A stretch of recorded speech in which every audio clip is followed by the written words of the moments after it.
Today marks the 3-year anniversary of this channel, and I just wanted to make something different to celebrate the occasion. You see, I absolutely love Sea of Thieves, but my real passion are rare games in general. This probably comes to no surprise to anyone that watched my Heritage ship deep dives, which if you haven't, you should totally do. Also, this is my first top 10 as a YouTuber, so I guess I waited long enough. Picking your favorites isn't easy, but if my parents could do it, so can I. So, here are my super personal top 10 favorite rare games of all time. May or may not include Sea of Thieves. At number 10 we have Banjo-Kazooie Grunty's Revenge for the Game Boy Advance. It's no surprise that I absolutely love the Banjo-Kazooie franchise. Often after playing Banjo-Tooie I feel the need to play even more, and nuts and bolts, just doesn't do it. But this game does. It may not have been made by the original Banjo team, but it does feel like a Banjo game. You have both new and returning characters, a variety of worlds to explore, and even Mumbo Jumbo is back to transform you into different animals. This game has only room for one shaman and it ain't Humba Wumba. So if you're still waiting for Banjo 3 but haven't played this game, just do it. It will scratch that itch, even if it's just a little. At number 9 we have both Viva Pinata games for the Xbox 360. Yeah, I cheated a little with putting 2 on the same spot, but let's be fair, these games are incredibly similar, and I bet you don't even know which one I'm showing right now. The entire concept of building a garden and luring different piñatas is simply genius. And the fact that you can play this game at your own pace makes it great to just sit down and relax. It also features a slightly condescending Louise O'Connor to help you along. If you want an elephantilla, you need lots of marshmallows. So what more can a person ask for? Well, maybe hippos, but those are also included. At number 8 we have Grabbed by the Ghoulies for the original Xbox. I'm going to be real honest. I only started playing this once it came out on Rare Replay, and I didn't even really like it the first time around. But boy was I wrong. At first I just wanted to quickly fight my way to victory, but that only worked early on. Eventually the game starts throwing more and more conditions to win, like using only your fist or not breaking any furniture. And once you start assessing each room and trying to figure out the best strategy to tackle these conditions, the game really opens up, and it quickly got really addictive to solve room after room. Today it's probably one of the best games the original Xbox had to offer. I love spooky stuff, and the art design of this game puts me right in the mood for Halloween. It's funny, charming, and surprisingly challenging. If you want to play an underrated Rare game, look no further, this is it. At number 7 we have Diddy Kong Racing for the Nintendo 64. Even though I put many hours in Mario Kart, it couldn't compare with the time I put in Diddy Kong Racing. Instead of selecting courses, you are given a story, a hub world, new characters to meet, boss fights, and a heap of collectibles to collect. Just so you don't forget you are playing a Rare game. Diddy Kong Racing can be greatly challenging at times, but also invokes a sense of adventure that I just adore. It also contains some memorable musical tracks composed by David Wise, which I often listen to whenever I'm editing a new video. Sadly, I could never beat the last Whizbig race, but I'm still hoping for an official HD version to try again. It is coming, right? At number 6 we have Donkey Kong 64 for the Nintendo 64. It's a good thing I like collecting stuff, otherwise this game would have been a bit lower. This game receives a lot of criticism, and yeah, I agree with all of it.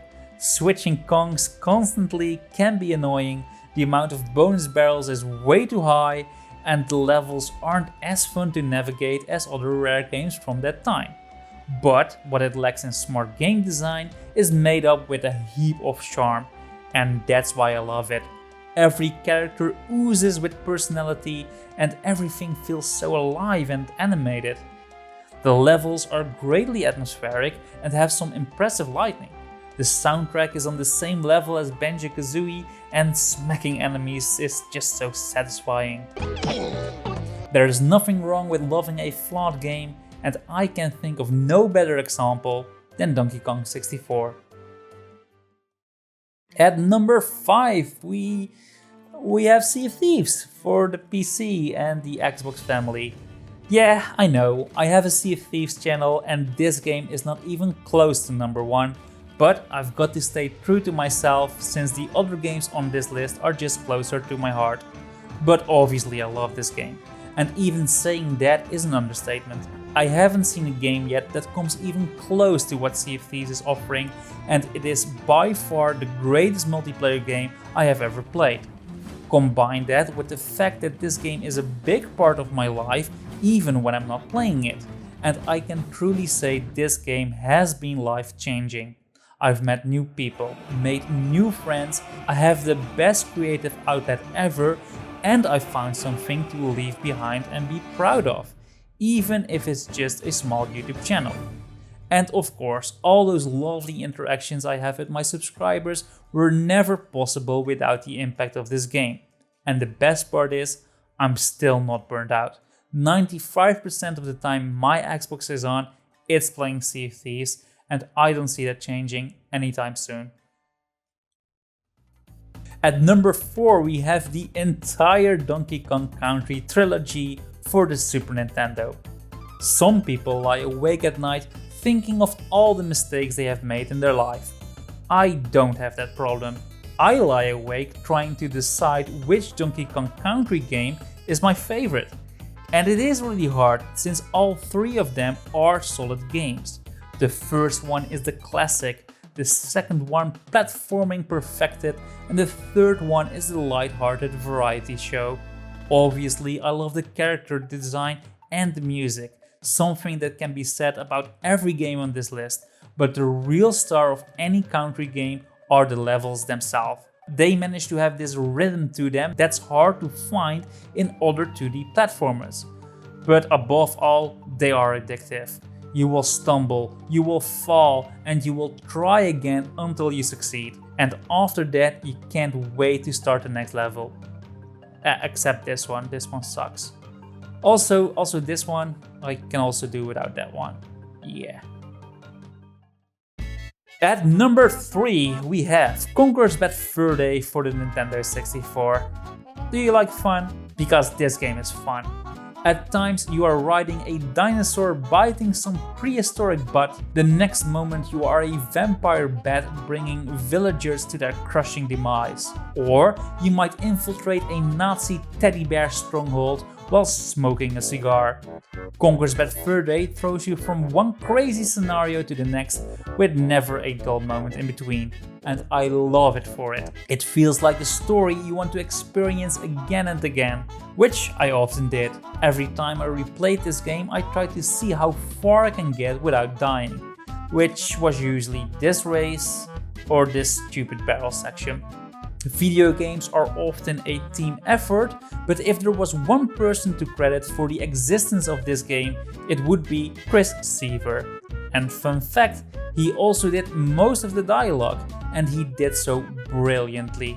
Oh, this place really smells. Well, if she wear like dung beetles and you roll the poo around, knows what's for. The humor and personality he brought to this game made it resonate with me on a deeper level. If you have ever wondered what would happen if you gave a madman full creative liberty, well, you get a once-in-a-lifetime video game, and it's called Conker's Bad Fur Day.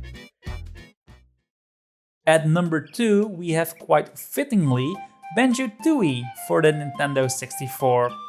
It can be hard to describe why you like a certain thing. I could write entire essays about why I love Banjo-Tooie without really getting to the point. But in reality, it's actually a really easy question to answer. It's just more banjo, and I love banjo. On top of that, it expands the formula with more boss fights, bigger interconnected worlds, more moves and a heap of minigames that are actually a lot of fun.